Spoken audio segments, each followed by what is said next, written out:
Шымкент қаласы Ораз Жандосов атындағы нөмірі 30-шы жалпы орта білім беретін мектеп педагог психологы Қаракөз Қадырбекқызы Момбаева. Қайырлы күн, құрметті ата-аналар.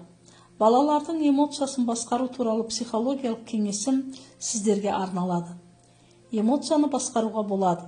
Ол үшін сіз негізгі эмоциялар қалай пайда болатынын білуіңіз керек. Егер сіз балаңызда қуаныш эмоциясын оятқыңыз келсе, күтпеген жерден ол үшін қажетті маңызды нәрсе жасаңыз. Мүмкін бұл кішкене сыйлық болар, немесе достарын үйге шақыру мүмкіндігі болар. Егер бала күтпеген жерден өзіне ұнайтын нәрсеге қолы жетсе, ол сөзсіз қуанады, бірақ бұл эмоция қысқа мерзімді. Егер сіз баланы мұңға батырғыңыз келсе, онда оған бұрын өткен қателіктері, жіберіп алған мүмкіндіктері туралы айтыңыз. Қайғы, мұң бұл өткен шақтың эмоциясы. Біз өткенімізді өзгерте алмаймыз, тек қынжылып өкінеміз. Бұл эмоцияны жою үшін балаға болашақтағы орындалатын мол мүмкіндіктері туралы айтыңыз. Мысалы, ертең, демалыс күндері, немесе айдың соңында болатын жақсы нәрселер туралы сұхбаттасыңыз. Қорқыныш болашақтың эмоциясы. Егер баланы қорқыныш эмоциясына тәрбиелегіңіз келсе, онда оған болашақтың бұлыңғыр екенін, оны қорқынышты нәрсе күтіп тұрғанын айтыңыз. Керісінше, балаңызға қорқынышпен күресуге көмектесу үшін онымен болашақ туралы сөйлескенде жағдайды жан-жақты нақтылап, онда ешқандай қорқыныштың жоқ екенін көзіне жеткізіңіз. Оның неден, қандай жағдайдан, неге қорқатынын сұрап, талдап, шешімін табуға көмектесіңіз. Қалаған нәрсеге жетерде, кедергілерге тап болса, ашу эмоциясы пайда болады. Көбіне балаға қалағанын жасауға тыйым салсаңыз, ашу оның басты эмоциясы болады.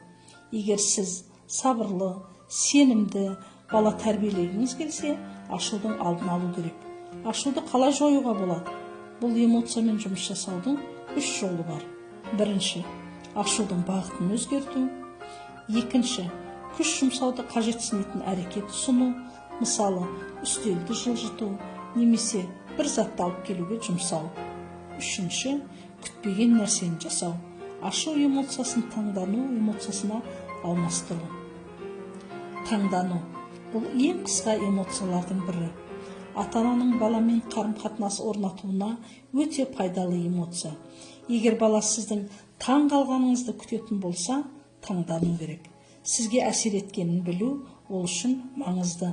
Сондықтан балаңыз сізбен бір маңызды нәрсесімен бөліскісі келсе, оны есітіп, көріп және таңдану үшін бірнеше минут уақытыңыз бөліңіз.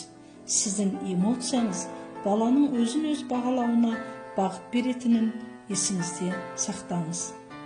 Тек сіздің сөздеріңіз ғана емес, көбіне сіздің эмоцияларыңыз арқылы ол нені жақсы істеп жатқанын, өзінің сіз үшін қаншалықты керемет, маңызды екенін түсінеді. Жиіркену бұл эмоцияны ұрлық, өсек айту, әлсіздерді немесе жануарларды зәбірлеу сияқты расында жиіркенішті заттар мен әрекеттерге қатысты көрсетуге болады.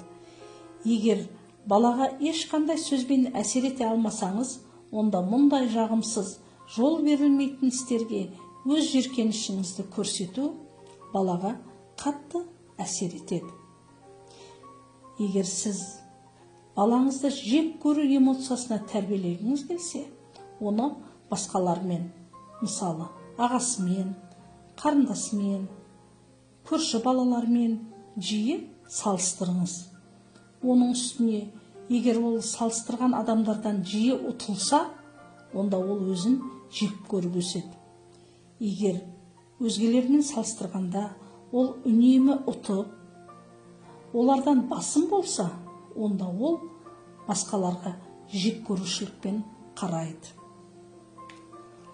Балаларды тәрбиелеуде қолайлы эмоция сабырлылық. Балаңызға бұл эмоцияны жеткізу үшін барлығы жоспарлағандай өтуде. Негізінде осылай болады. Бұл норма. деген сияқты сөздерді айтыңыз. Егер бала бірдеңеден қорықса, онда оның жағдайында қорқудың қалыпты жағдай екенін айтыңыз. Сосын оның не күтіп тұрғанын көрсетіңіз, түсіндіріңіз.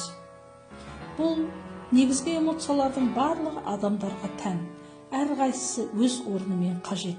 Дегенмен, баланың ең жиі көрініс беретін эмоциясы жетекші эмоция ретінде қалыптасады. Сол себепті балаңызда қай эмоция басым екенін бақылаңыз. Сосын қандай жағымды эмоцияның қажет екенін анықтаңыз. Ақырын өзгертулерді енгізсеңіз болады. Құрметті ата-аналар, психологиялық кеңесімді академик Төлеген Тәжібаевтың сөзімен аяқтаймын. Эмоциялар адамның тұрмысында үлкен орын алады. Олар адамға адамдық сипат беріп, оның әрекетін жылытып, көрік беріп отырады. Назарларыңызға рахмет, сау болыңыздар.